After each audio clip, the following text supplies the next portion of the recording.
आज का दिन अच्छा है, आपको शायद ऐसा नहीं लगता होगा, पर मैं यकीन दिलाती हूँ कि आज का दिन अच्छा है, क्योंकि आज ही के दिन आप सीखेंगे कि कैसे आप अपनी भावनाओं के परे जी सकते हैं, क्योंकि ये भावनाएं निराश करती हैं, उलझाती हैं और कई बार सताती भी हैं। आज के कार्यक्रम में हम इन्हीं बातों पर चर्चा करेंगे और मेरा साथ देंगे नॉर्थ पॉइंट कम्युनिटी चर्च के पासबा Andy Stanley. Andy Stanley North Point community church के वरिष्ठ पासबा हैं, जिनके अटलांटा मेट्रो क्षेत्र में 3 कैंपस हैं, जहां हर हफ्ते 25,000 से भी ज्यादा लोग उपस्थित रहते हैं। वो एक लोकप्रिय वक्ता, मार्गदर्शक और बेहतरीन लेखक भी हैं। तो पास्टर स्टैनली या पास्टर एंडी, हम आपको किस नाम से पुकारें? एंडी कहिएगा, एंडी ठीक है। ठीक है, मैं हमेशा लोगों से कहती हूँ कि मुझे जॉयस ही कहे, इसी तरह मैंने शुरुआत की है और चाहूंगी कि अंत भी वैसा ही हो। आपको यहाँ देखकर अच्छा लगा। यहाँ आकर मैं बहुत पहले भी आप कई बार हमारे शो में आए थे और लोगों ने आपकी बेहद प्रशंसा की, इसलिए मैं खुश हूँ कि आप फिर हमारे साथ हैं भावनाओं के बारे में बातें करनी। मुझे उम्मीद है कि हमारे सारे दर्शकों ने अभी इसी वक्त अपने दोनों कान खड़े कर लिए होंगे। जी। तो अब आप मुझे ये बताइए कि इतने सालों में आपने भावनाओं के बारे में क्या सीखा? खैर, मुझे यह विषय पसंद है और अगर भावनाओं का समर्थन किया जाए तो हम सब खुश रहना चाहते हैं, और मैंने ये अपने जीवन में अपने बच्चों के साथ और अपनों के साथ जान लिया है। कई बार हमारा झुकाव उन लोगों की तरफ या उस माहौल की तरफ होता है जो हमें खुशियां देता है, यानी लोग या माहौल के कारण हम खुश होते हैं। तो परिणाम स्वरूप भावनाएं एक बड़ा विषय है। इनके कारण हम मुश्किल में फंसते हैं और इन्हें संचालित करना हमें सीखना चाहिए। भावनाओं के बारे में प्रभु ने मुझे जो अहम बात सिखाई है वो यह है कि भावनाएं सदा हमारे साथ होंगी। आप समझ नहीं पाते कि क्या करेंगी। कई बार वो आपकी इच्छा से आती हैं और तब चली जाती हैं जब आप चाहते हो कि वो रहे। हम उन पर निर्भर नहीं रह सकते। मैं तो कहूंगी कि भावनाएं चंचल होती हैं। आप नहीं जान पाते कि वो रोजाना कैसे खुद को बदलती हैं। इसलिए मुझे लोगों को सिखाना है और मैं जानती हूँ कि आप सक्षम हो। ये अहम है कि हम इन्हें कैसे संभालते हैं। क्या हम इन जज्बातों के परे जीकर भी वही कर सकते हैं जो सिर्फ सही होता है, या गलत भी करते हैं अपने जीवन में? आप अपने सामने ऐसे लक्ष्य रखें जो आपकी भावनाओं को सही दिशा दिखाएं, ताकि बाद में आप सही भावना का अनुभव कर सको। मैं हमेशा कहता हूं कि प्रभु ने ही हमारी अभिलाषाएं बनाई हैं और यह अभिलाषाएं हमारी भावनाओं से जुड़ी हैं। ये मेरा पसंदीदा विषय है, लेकिन पाप ने उनके जोड़ को तोड़ दिया।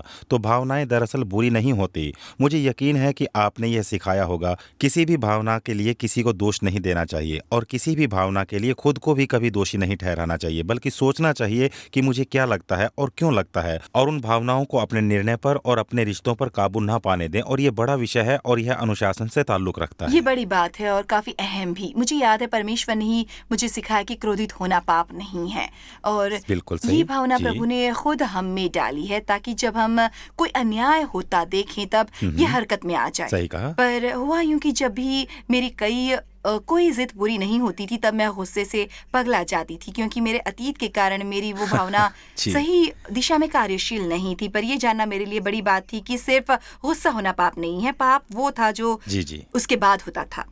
जी, बिल्कुल सही कहा। प्रभु भी इसी इंतजार में थे, क्या मुझे जय मिल पाएगी, क्या वो नियंत्रित होंगी। देखो, मैं इसे दबाना नहीं चाहती, पर इसका गलत इजहार भी नहीं करना है। हमें ये सीखना है कि कैसे इन भावनाओं को सही दिशा दे। और जैसा कि आपने कहा, ये बड़ी विशाल है और ये जरूरी है कि लोग इसके बारे में सीखें कि हम जो महसूस करते वो पाप नहीं है। अगर हम भावनाओं पर काबू और उन्हें हम पर काबू ना पाने दे, पर फिर भी किसी भावना का शिकार बने, तो ये गलत है। जैसे काम भावना या कोई और भावना उसे वश करते ही वो चली जाएगी। मुझे लगता है कि बुरी भावना हम पर सिर्फ इसलिए काबू पाती है क्योंकि हम उन्हें अपने वश में करने देते हैं। एक ऐसी बात है जो मैं अपने जीवन में लगातार सीख रहा हूँ, और वो ये कि जब भावनाओं की बेशुमार बाढ़ आए, चाहे वो क्रोध, अपराध बोध, निराशा या कोई ऐसी भावना हो, जब हमें खुद से पूछना होगा मुझे कैसा महसूस होता है। पर कई लोग ऐसा नहीं करते, उनमें अनुशासन नहीं है। मुझे महसूस होता है, पर वो क्या है जिसकी मुझे फिक्र नहीं है। मेरे साथ कभी कभी बड़ा अजीब होता है। मैं कुछ गलत बात कह देता हूँ और अपने मन में झांक कर सवाल करता हूँ, ठीक है, मुझे क्या महसूस हो रहा है। मुझे लगता है हमारे मन में आने वाला सबसे पहला उत्तर हमेशा गलत होता है, इसलिए दोबारा पूछें, आखिरकार मुझे क्या महसूस होता है, और फिर खुल जाते हैं राज, भावनाओं के ऐसे राज जो ये दर्शाते हैं कि हमें क्या महसूस हो रहा है। और असामान्य भावनाओं के दौरान हुई यह आत्म पहचान मेरे ख्याल में मददगार होती है। फिर पूछना है दूसरा सवाल, ये पहले सवाल से संबंधित है, मुझे क्या महसूस हो रहा है। आपको ये मामूली लग सकता है, पर यह अहम सवाल है। यह आता है याकूब की पत्री से, मुझे क्या महसूस हो रहा है। और ऐसा क्या है जो मुझे चाहिए पर नहीं मिल रहा? मुझे क्या चाहिए जो मुझे नहीं मिल रहा? लोगों से ये पूछने पर वे कहते हैं, हाँ, पर जो मुझे चाहिए उसके योग्य अगर मैं हूँ तो क्या? मैं कहता हूँ, ठीक है, मुझे क्या महसूस हो रहा है और ऐसा क्या है जो मुझे चाहिए पर नहीं मिल रहा? और ये दोनों सवाल कई लोगों के लिए बेहद मुश्किल होते हैं, भावनाओं के खतरनाक क्षेत्र की तरह। पर हम सीखते हैं, हम प्रतिक्रिया देना सीखते हैं और यही अनुशासन होता है। मुझे ये अच्छा लगा कि हमें अपने आप से पूछना चाहिए मुझे क्या महसूस हो रहा है, क्योंकि शायद हम कहेंगे मुझे लगता है कोई मुझे प्यार नहीं करता, जी, और फिर मुझे कोई प्यार नहीं हाँ, पर करता। थोड़ी सी तारीफ जी, और थोड़ा सा अपनापन पाकर वो कह पाएंगे अब सब मुझे चाहते हैं, जी, पर जी, मुझे लगता है मेरा परिवार हाँ मुझे जी, नहीं चाहता। तो आखिरकार जी, समस्या क्या है? इन दिनों में मैं यही बात सिखा रही हूँ कि हमें खुश रखने की जिम्मेदारी हम औरों को देते हैं।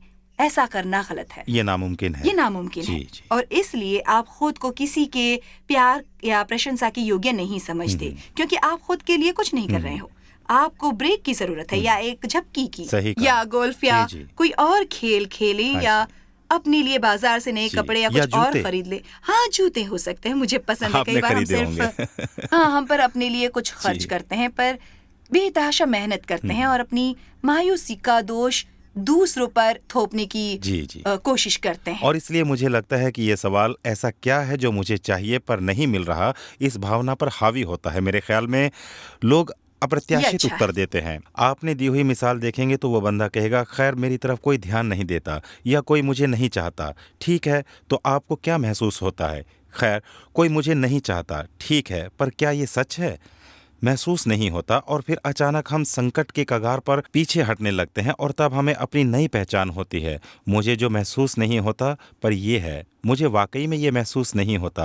और जब तक हम उन सवालों का जवाब नहीं देंगे तब तक हमारी प्रगति नहीं होगी। और इसी वजह से आज कई लोगों के जीवन पर भावनाओं का नियंत्रण है और वे आपसे या किसी सलाहकार से कहेंगे कि मैं तो अपने आप को भी समझ नहीं पाता, मैं नहीं जानता कि ये सब क्यों करता हूँ, मैं नहीं जानता कि मुझे ऐसा क्यों लगता है। आपको एक कदम पीछे जाना होगा। आप क्या महसूस कर रहे हो, इसे लिखें और फिर ये दूसरा सवाल पूछें, मुझे क्या नहीं मिला जिसके कारण मेरी भावना उबल रही है। और मेरा मानना है इन लोगों को अपनी नई पहचान होगी। प्रभु का वचन इन्हीं बातों के बारे में हमें बताता है, पर कई बार हमारी उबलती भावनाओं के कारण हम ये नहीं समझते। मुझे याद है मेरे जीवन में कई साल मुझ पर जैसे जुनून सवार था। मैं ऐसे हालात से आई थी जहाँ मेरे पिता ने मुझ पर जुल्म किए थे और सुरक्षा की भावना के कारण मैं अपनी अहमियत जताना चाहती थी, और मैंने सोचा इसके लिए मुझे काम करके कुछ कर दिखाना होगा। मैं गर्म मिजाज थी पिछले कई सालों तक, और मैं अपना गुस्सा हमेशा लोगों पर उतारती अपने थी करीबी। जो मेरा जी, करीब जी। थे, और हर गलती मैं अपने पति पर या अपने बच्चों पर थोपती थी। पहले मैं नौकरी करती थी, फिर मैंने नौकरी छोड़ दी, फिर मैं उबने लगी क्योंकि पूरा वक्त मैं घर पर होती थी।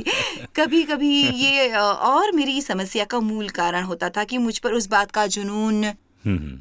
सवार था जिसे अपने तरीके से हासिल करने की इजाजत जी, जी। परमेश्वर मुझे कभी जी। नहीं देती, क्योंकि वो चाहते थे कि मुझे अपनी अहमियत उनसे और मिले। फिर से यही सवाल, ऐसा क्या है जो आपको चाहिए पर नहीं मिला? ये सबसे अहम सवाल है जो आपकी तमाम निराशा की भावना को दर्शाता है। जानते हो एंडी, मुझे लगता है अगर लोग अपने आप से ये सवाल करेंगे जब वे भावनिक उतार चढ़ाव में होंगे, तो मुझे यकीन है कि अपने इस सवाल के उन्हें कई सारे जवाब मिलेंगे। पर ज्यादातर लोग शायद यही कहेंगे, क्या कहें, मैं अब थक गया हूँ, मुझे थोड़ा वक्त चाहिए, थोड़ा जी। आराम चाहिए, मैं अस्वस्थ रहता हूँ, मुझे लगता है मेरी थाली में ज्यादा परोसा गया है। और लोग कई बार निराशा से घिरे रहते हैं क्योंकि उन्हें जीवन को संवारने के लिए वो वक्त जी। कभी भी नहीं मिल पाता जिनकी उन्हें जी, जरूरत है। सही कहा। और यह अहम मुद्दा है क्योंकि भावनाएं अवर्णनीय होती हैं, पर जो अनुशासन हमें भावनिक स्वस्थता दिलाने में सक्षम है वे अवर्णनीय नहीं होते, वे ग्रहणीय होते हैं, वे क्रमबद्ध होते हैं और उनमें संयोजन होता है। और मुझे लगता है कि भावनाएं भावनात्मक एहसास होती हैं और हमारी भावनाओं को नियंत्रित करना मुश्किल होता है। इसलिए हमें अपनी भावनात्मक दुनिया का संयोजन अपनी अनुशासन की दुनिया से करना बेहद आवश्यक बन जाता है। हमने लोगों को सिखाया है कसरत करने की अहमियत के बारे में। शारीरिक कसरत के अनुशासन में और हमारी भावनाओं में एक संयोजन होता है, पर कई बार हम उस संयोजन को समझ नहीं पाते। मैं मानती हूँ कि ऐसे कई लोग हैं और लंबे समय तक मैं भी उनमें से एक थी। हम निर्णय लेते हैं, निर्णय लेने से पहले अगर आपने सोचा कि आपको कैसा महसूस होगा तो आप सही निर्णय कभी नहीं ले पाएंगे। मुझे आपसे सिर्फ इतना कहना है कि आपको ये सीखना होगा कि जो सही है वो कैसे करें, पर इससे पहले आपको हर गलत बात त्याग कर उस जीवन को अपनाना होगा जिसे देने के लिए यीशु बिल्कुल मरे। सही कहा। और यही बात मैं इस तरह कहना चाहूँगा कि जिसके कारण आपको अच्छा महसूस हो उसका पीछा करो, या खुद को ऐसे अनुशासित करो जिसके कारण आपको बाद में अच्छा महसूस हो। और हम अपने बच्चों से हमेशा यही कहते हैं, हमारे श्रोता और दर्शक भी अपवाद नहीं हैं। जो माँ बाप हैं वे सब अपने बच्चों के बारे में सावधान रहते हैं। वे कहते हैं ये मत खाना, सेहत खराब हो जाएगी, तुम्हें ये पसंद है इसलिए तुम ज़्यादा खाओगे तो बाद में बीमार पड़ जाओगे। पढ़ाई के मामले में भी यही बात लागू है। जैसे माँ बाप बच्चों को देखते हैं उसी तरह हमारे स्वर्गीय पिता हमें देखते हैं, और वो कहते हैं आपसे और मुझसे इस अच्छी भावना को अभी जाने दो ताकि तुम्हें अच्छा महसूस हो बाद में। लेकिन इस पर ध्यान केंद्रित करना मुश्किल होता है। बाइबल प्रोत्साहित करती है आत्मा में चलने हेतु, जी देह में चलने हेतु नहीं। जी, ताकि आप शारीरिक इच्छाओं को संतुष्ट ना कर पाओ। बिल्कुल। यदि जी, आप आत्मा में जी। चले तो मैं सदा ये कहती हूँ कि शरीर हमेशा से एक जुआरी और आत्मा एक निवेश करता है। आत्मा हमेशा बलिदान करता है ताकि भविष्य में आपको फायदा हो आगे के दिनों में। ठीक उस व्यक्ति की तरह जो आर्थिक निवेश करता है, वो ऐसा ये सोचकर करता है कि बाद में वही पैसे उसके काम आएंगे। तो हर आत्मिक निर्णय जो हम लेते हैं उनमें से कई निर्णय भविष्य के लिए हमारा निवेश होते हैं, जबकि शरीर एक जुआरी है। वो सिर्फ वही सही कहा। करना चाहता है जो उसे अच्छा लगता है और वो तुरंत करता है। अगर कहीं कुछ गलत हुआ तो उसका परिणाम भुगतने वाले भी हम ही होते हैं। उसे फर्क कभी भी नहीं पड़ता। जी, इस पर आप क्या कहेंगे? शुरुआत में सब अच्छा ही लगता है। पाप का शुरुआती एहसास बड़ा अच्छा लगता है, पर शरीर की इच्छाओं के लिए मेरे पास दो शब्द हैं, ज्यादा और अभी। ज्यादा और अभी, और चाहिए। वे कभी भी पूरी तरह से संतुष्ट नहीं होते। मुझे ये अभी चाहिए, पर इस अच्छे एहसास के पीछे एक डरावना एहसास होता है जो हमें अपनी भावनाओं के अधीन करता है, और ये हमेशा जरूरत खतरनाक से अधिक होता है। खाना भी घातक होता है। जितने भोजन की हमें जी। जरूरत होती है उससे अधिक खाना पाप है। पाप है। आराम भोजन। सबसे जी, गलत बात होती है गलत वक्त पर खाना, जैसे रात के 10 बजे भरपेट खाकर बाद में फौरन सोने के लिए चले जाना। और मेरे साथ जब भी ऐसा होता है तब मैं जैसे ही खाना निगलती हूँ मुझे पछतावा होने लगता है। हाँ, ये एक तो दूसरी आज भावना है। आप या तो अनुशासन का कष्ट सह लो या फिर कल पछताने के दुख में डूब जाओ। मैं मानती हूँ कि पछतावा एक भयंकर भावना है। ऐसा सोचना सबसे बदतर है कि काश मैं वो गलती कभी नहीं करता। अब कोई मार्ग नहीं है जिससे वो गलती सुधारी जा सके, क्योंकि ये गलती हो चुकी है। मेरे ख्याल में लोगों को चलाने वाली सबसे सामर्थ्यशाली भावना है पछतावे की भावना। और ये उन भावनाओं में से एक भावना है जो लोगों के दिलों में अपराध बोध डालकर उन्हें इस कदर पछतावे से भरती है कि उसका साया उनके हर एक रिश्ते पर पड़ता है जिससे वे बेखबर होते हैं। और इसलिए ये सवाल है, ठीक है, आप क्या महसूस करते हैं? स्रोत के बारे में जानते हो? क्योंकि अगर आप पछतावे के अग्रम को जान गए तो उससे निपट सकते हैं। आपने उस बारे में काफ़ी लिखा है, पर जब हम इन बातों से निपटते हैं और वक्त गुजर जाता है, तब भी हम पछतावे की उफनती भावनाओं के साथ जीते हैं। किस बात का पछतावा? और हम इसकी वजह आसपास ढूंढते हैं, पर सच ये है कि उसका उगम हमारे अतीत में होता है। खैर, ये बातचीत फायदेमंद रही। आपने कई अच्छी बातें बताई और हम जल्दी दोबारा आकर चर्चा करेंगे। अब वक्त है एक छोटे से ब्रेक का, पर अभी हमें काफी कुछ सीखना है अपनी भावनाओं के परे जीने के बारे में, जो मेरी नई किताब का शीर्षक है। मुझे यकीन है कि इससे आपको अपनी भावनाओं की कैद से आजादी मिलेगी। हम जल्द ही लौट कर आएंगे, बने रहिए। खैर, एंडी स्टैनली हमारे मेहमान हैं और हम बात कर रहे हैं भावनाओं के परे जीने के बारे में। तो हमारी बात आगे बढ़ाने हेतु कहूंगी, एंडी, क्या हमें भावनाओं से जी। छुटकारा नहीं मिलेगा? वे हमें प्रभु ने दी है। हाँ, ये कब आएंगी हम नहीं जानते। जी, ये जी। कब आएंगी हम नहीं जानते। या तो हमें सीखना है कि हमारा इस्तेमाल करके हम पर जी। भी हावी न हो। अब पुरुषों का क्या? पुरुष ज्यादातर भावना हीन होते हैं, उनमें भावना नहीं होती। क्या ये सफेद सही झूठ, है या सफेद गलत? झूठ। अब आप ही जरा सोचिए, टूटी हुई शादियों का निरीक्षण करोगे तो जानोगे कि अधिकतर मामलों में पुरुष ही जिम्मेदार होते हैं, और उनके लिए जिम्मेदार होती है उनकी कोई अभिलाषा या लालसा।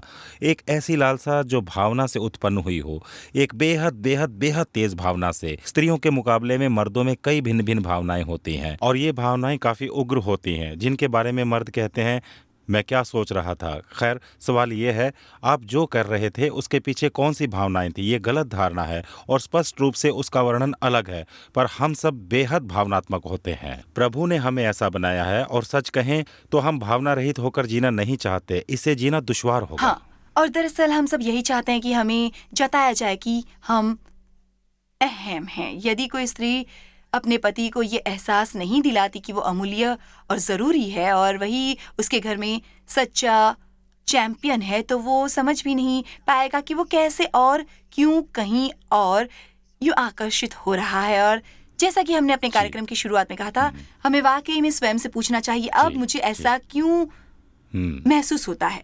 जानता हूँ कि ये सही भावना नहीं है, तो मैं ऐसा उस स्त्री की तरफ आकर्षित क्यों हो रहा हूँ जो मेरी पत्नी नहीं है। और अगर हम इस मामले की तह तक जाएंगे तो पति पत्नी बैठकर कुछ चर्चा कर सकते और हैं ये इस बातचीत मामले में। कई बार मुश्किल होती है मर्दों के लिए कि वो अपनी पत्नी से ये सब कहें, पर ये अहम सवाल है, जैसे कि मुझे क्या महसूस हो रहा है। आपको अपनी भावनाओं के बारे में उसे बताना है। आप अपनी पत्नी से कहिए, जान यह बातें थोड़ी असहज लगेंगी, पर उतनी भी असहज नहीं जितना मुझे फिसलना लग रहा हाँ, है। ये तुम्हें और छोड़कर ये जाने जितना दुखदाई होने मुश्किल भी वाला नहीं है, है। पर उतना दुखदाई नहीं जो मुझे हाँ, अभी अपने विवाह के बारे में लग रहा है। मुझे अपने रिश्ते के बारे में बेहतर महसूस करना है। अब ये सुनने वाले बंदे सोच रहे होंगे कि मुझे ये सब कुछ कह देना चाहिए, पर मैं कहता हूँ, आप ये कहकर शुरू करें कि मैं यह महसूस करना चाहता हूँ या मुझे ये महसूस हो रहा है। इस तरह की बातचीत फायदेमंद होगी, चाहे वो कितनी भी असहज हो। पर ऐसा ना करते हुए अगर आप उन्हीं अयोग्य भावनाओं में बहते चले गए तो आपका पतन निश्चित है। तो ये बेहद बेहद अहम बात है। किसी भी पति के लिए ऐसा कहना और बेहतर होता है कि हम दोनों बात करेंगे कि हमें अपने रिश्ते के बारे में क्या महसूस होना चाहिए। अगर मैं तुम्हें वो अहमियत नहीं दे रहा जो एक पत्नी को मिलनी चाहिए, तो मैं चाहता हूँ कि तुम मुझे ये बताओ। अगर कोई अपनी पत्नी को अपनी ज़रूरत के बारे में बताने के बजाय उससे उसकी ज़रूरत के बारे में पूछे, तो वार्तालाप आगे बढ़ाने में काफ़ी आसानी होगी। हाँ, ये सवाल कि आपको कैसा महसूस होता है या मेरे बारे में तुम्हारा क्या ख्याल है, ये दोनों सवाल असहज होते हुए भी पति पत्नी में वार्तालाप शुरू करने में मददगार होंगे, क्योंकि हमें अपनी भावनाओं को प्रकट करना है, वरना हम खुद से ही सदा झूठ बोलते हैं। ऐसा नहीं लगना चाहिए। और मैं अपने दर्शकों से कहूँगा, जब भी आप ऐसा काल्पनिक वार्तालाप सुने कि ऐसा नहीं लगना चाहिए, तो आप भटक गए हो। लौटने का मार्ग है, मुझे कुछ कहना है, मुझे क्या महसूस होता है और वो क्यों होता है। क्योंकि ढोंग रचने से या शर्मिंदा होने से भावनाएं बदल नहीं जाती। उन भावनाओं को मन में दबाकर रखने से स्वस्थ रिश्ते स्थापित नहीं होंगे। खैर, ये अब राज की बात नहीं है कि मैं एक बहुत बड़ा झमेला थी जब देव के साथ मेरी शादी हुई आप थी। इस विषय में बड़ी पारदर्शी हाँ, थीं। ऐसा इसलिए था क्योंकि मेरे पिता ने मुझ पर जुल्म किए थे और अच्छा व्यवहार करना मुझे आता ही नहीं था। बढ़ती उम्र में मैंने यही सीखा था कि जब तक अपनी मनमानी न कर लूं, तब तक गुस्से से उबलती रहूं। और मैं इसी तरह का व्यवहार करती थी। और मुझे याद है, कई सालों बाद मुझे अभी भी याद है वो दिन जब मेरे पति मेरे सामने खड़े थे। मैं हमेशा की तरह यूं ही उनके बारे में शिकायत कर रही थी और उन दिनों में मेरे मुंह से इतना जहर निकल रहा था कि जीते जी किसी की भी जान ले लूं। और मुझे याद है तब देव ने मुझसे कहा, खुद के बारे में बेहतर महसूस जी। करने हेतु यदि मैं तुम पर निर्भर रहा तो फंस जाऊंगा और बहुत बुरा होगा। और जानते हो, वो एक ऐसी घटना थी जिसके जरिए प्रभु ने मेरी आंखें खोल दी। और तब मुझे एहसास हुआ कि वो सारी कड़वी बातें जो मैं कहती थी, वो मेरी अपनी निराशामय सोच और धधकते हुए गुस्से का परिणाम था। और तब मैं वो भी नहीं जानती थी कि इससे कितना नुकसान हो रहा है। पर उस दिन मुझे एहसास हुआ कि मेरे नुकीले शब्दों के कारण और प्रेम रहित बातों के कारण वो घायल हो रहे थे। और मैंने जाना कि मुझे बदलना होगा। और कोई भी तब तक नहीं बदल सकता जब तक वो अपनी गलती के लिए जी। दूसरों पर दोष लगाना छोड़ न दे। इस पर आप जरा गौर करें। उन्होंने मुझे देखा और कहा, खुद के बारे में बेहतर महसूस करने हेतु यदि मैं जी। तुम पर निर्भर रहा तो मैं फंस जाऊंगा। जानती हो उनके इस विधान में सबसे अच्छा क्या था? मैं नहीं जानता कि ये उनके मन में पहले से था या प्रभु ने उन्हें तभी दिया था। उन्होंने आपको दोष नहीं दिया, क्योंकि उन्होंने आपके साथ उसी तरह का बर्ताव नहीं किया जैसा आप उनके साथ करती थी। पर उन्होंने आपसे कहा, मुझे अपने बारे में जो कुछ अच्छा महसूस करना है वो तुमसे जुड़ा है। उन्होंने आप पर हमला नहीं किया और इसके कारण आपको काफ़ी जगह मिल गई। उनके कहने की अहमियत समझने के लिए वो दिल से किया गया संवेदनशील विधान था, चाहे वो जानबूझकर हो या अनजाने में, पर वो एक बेहद शक्तिशाली पर मैं विधान जानती हूँ था। कि उसी विधान ने मुझे बदलने हेतु उकसाया। अगर हम सब में थोड़ी आत्मिक परिपक्वता होगी तो हमें औरों की तरफ देखकर ये कहना छोड़ देना चाहिए कि जो मुझे चाहिए वो मुझे नहीं दे रहे हो, और अगर वो आपको जो चाहिए वो नहीं दे रहे तो आप भी उन्हें जो चाहिए वो नहीं देते होंगे, आप उनकी ज़रूरत पूरी नहीं करते होंगे। मैंने जाना है कि सबसे बेहतरीन शुरुआत यहीं से की जा सकती है कि आप प्रभु के पास जाकर उनसे कहें, मुझे ये महसूस हो रहा है, या मैं ये सोच रही हूँ, या मुझे इस बात का गुस्सा है। पर किसी और पर दोष लगाने से पहले क्या आप मुझे कोई बात बताना चाहते हैं? क्या मुझ में ऐसा कुछ है जो मुझे बदलना चाहिए? मुझे लगता है कि कई बार हमारी भावनाओं के कारण ही हम ऐसा कुछ कह देते हैं जो किसी के दिल को ठेस पहुंचाता है, और हमें इसका पता भी नहीं चलता है, और पता चलने पर हम ये मानना भी नहीं चाहते कि हमने उनके साथ गलत किया है, और हम उनसे नाता तोड़ देते हैं, जिसके कारण वो आहत होते हैं, और हमें भावनाओं की ज्वार भाटा चलते रहते हैं, और इसके कारण ही लोग एक दूसरे के साथ अपना रिश्ता तोड़ देते हैं, रिश्ता टूट जाता है। हाँ, ये काफ़ी अहम है। पुराने और नए नियम में हमसे कहा गया है कि अपनी चिंता प्रभु पर डालो। और चिंता क्या है? मेरी चिंता मेरी भावना है। मुझे किस बात की चिंता है? मैं किसके लिए परेशान हूँ? मैं किसके लिए क्रोधित हूँ? मैं किसके लिए निराश हूँ? मैं खुद को दोष क्यों दे रहा हूँ? इन सारी चिंताओं का मुझे क्या करना है? ये मेरी वृत्ति है, हम सब की है कि हम अपनी चिंताएं लोगों पर डालते हैं, पर इससे हमारी चिंताएं नहीं मिटती, और फिर हम ज़्यादा चिंता अपनों पर डालते हैं। पर हमें रुककर प्रभु के पास जाना होगा और उनसे कहना होगा, प्रभु जी, मैं ये बात पहले आपके सामने लाना चाहता हूँ। मेरी पत्नी या मेरे पति या मेरे वरिष्ठ अधिकारी या अन्य लोगों को बताने से पहले ये गुत्थी सुलझाने में आप मेरी मदद करो, क्योंकि मैं किसी और से अपनी ये गुत्थी सुलझाने में मदद नहीं चाहता, क्योंकि वे काबिल नहीं है, पर आप रुकते हो। आमतौर पर देखा जाए तो ये कहना आसान होता है कि पुरुषों के मुकाबले स्त्रियां अधिक भावनात्मक होती हैं। अब इसका ये मतलब नहीं है कि पुरुष भावनाहीन होते हैं, पर स्त्रियां थोड़ी ज्यादा संवेदनशील होती हैं। थोड़ी ज्यादा संवेदनशील होती हैं, और अपनी भावनाओं की तरफ उनका पुरुषों के मुकाबले ज्यादा झुकाव होता है। लेकिन स्त्रियों की तुलना में पुरुष अधिक समझदार होते हैं। इस बारे में आपका क्या हम कहना है? अंतर्मुखी होते हैं और कई बार हम अपनी भावनाओं को समझ ही नहीं पाते। हमारी संस्कृति कहती है इस विषय में बोलना नहीं।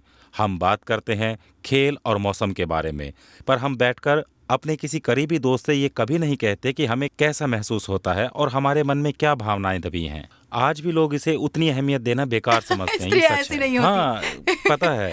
मुझे लगता है। हाँ, पर ये बहुत महत्वपूर्ण है। खैर एंडी, हम दोनों के पास भावनाओं पर लिखी किताबें हैं, पर मैं यहाँ इस किताब को देख रही हूँ जिस पर लिखा है enemies of the heart, breaking free from your emotions that control you. तो ये 4 भावनाएं कौन सी हैं?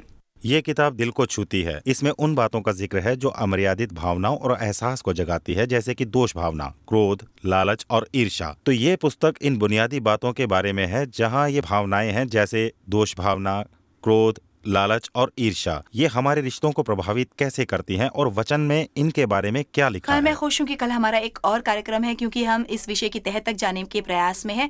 पर आज की बातों को ताज़ा करने के लिए हम पल भर में ये देखेंगे कि हमने अपने कार्यक्रम की शुरुआत में क्या चर्चा की। ये उनके लिए जो शुरुआत में हमारे साथ नहीं थे, क्योंकि ये बातें बेहद अहम है। तो आप कह रहे थे कि जब आपको कुछ महसूस हो तो आप अपने आप से पूछें, मुझे क्या महसूस होता है, या ये कहने का दूसरा तरीका है, मुझे क्या लग रहा है। रुको, वाकई में मुझे क्या लग रहा है सच में। और जब हम रुकावट दूर करके खुद से ये सवाल पूछते हैं कि ऐसा क्या है जो मुझे चाहिए पर नहीं मिल रहा सच में, मुझे लगता है कि इसके कारण हम लोग इसकी गहराई में जाकर हमारी भावनाओं की उलझन को सुलझा सकते हैं। और फिर इसकी तह तक जाने के बाद हम ये कह सकते हैं इस भावना का मूल कारण क्या है।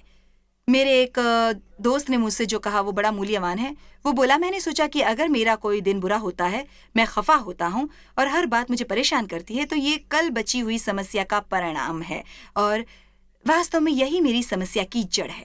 हो सकता है कि ये मेरे जीवन में किसी किस्म का पाप हो, या कुछ ऐसा किया जिससे पवित्र आत्मा दुखी हुआ हो। मैंने अपने और प्रभु के आपसी रिश्ते का ख्याल न रखा हो, या मेरा किसी व्यक्ति से अनसुलझा संघर्ष हो, जैसे किसी ने मुझे आहत किया हो और उसे सही ढंग से अंजाम देने के बजाय प्रभु से और उस व्यक्ति से सुलह करने के बजाय मैं उसे यूं ही उखाड़ कर अपने काम में व्यस्त हो जाता हूं। पर मेरे लिए ये सोचना जरूरी होना चाहिए कि ठीक है, पर इसकी मूल वजह क्या थी, क्योंकि मेरे लिए कई सालों तक मेरी कई भावनाओं का मूल कारण था मुझ पर बचपन में हुआ अत्याचार, और मैं उस शर्मिंदगी को महसूस करती थी हर पल। हाँ, ये भावनाएं क्रोध को प्रकट करती हैं। और आप हमेशा चाहते हैं कि कोई आपको खुद के बारे में अच्छा महसूस कराए, पर प्रभु स्वयं आपको ये देना चाहते हैं। और कई लोग, मुझे डर है, वे कभी ये नहीं बिल्कुल समझते। सही कहा। अभी आपने अपने श्रोताओं और दर्शकों के लिए जो कहा वो बेहद महत्वपूर्ण है, क्योंकि आपने 3 अहम बिंदुओं को जोड़ा है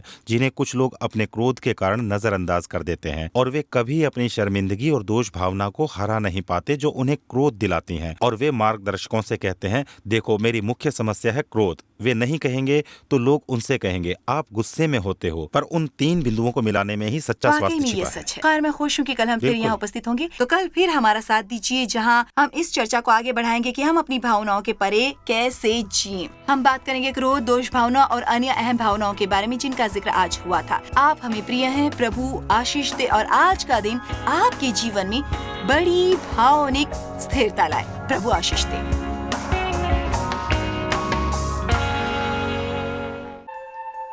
जॉय स्मायर मिनिस्ट्रीज में आप हमारे लिए कितने अहम हैं, इसका आपको अंदाजा नहीं। हम आपके आभारी हैं और हम धन्यवाद करते हैं अपने सब मित्रों और सहयोगियों का कि उन्होंने इस विश्वव्यापी सेवकाई को संभव बनाया। मिलकर हम भूखों को खिला रहे हैं, गरीबों को पहना रहे हैं और कई देशों में सुसमाचार पहुंचा रहे हैं। कृपया हमसे संपर्क करें या विजिट करें jmmindia.org पर। आज ही अपनी प्रार्थना के अनुरोध बताने के लिए, हमारे साधनों के बारे में और जानकारी और जॉयस की सभाओं का शेड्यूल जानने के लिए, और हमारे सहयोगी बन जाएं दुनिया भर में मसीह का प्रेम बांटने के लिए।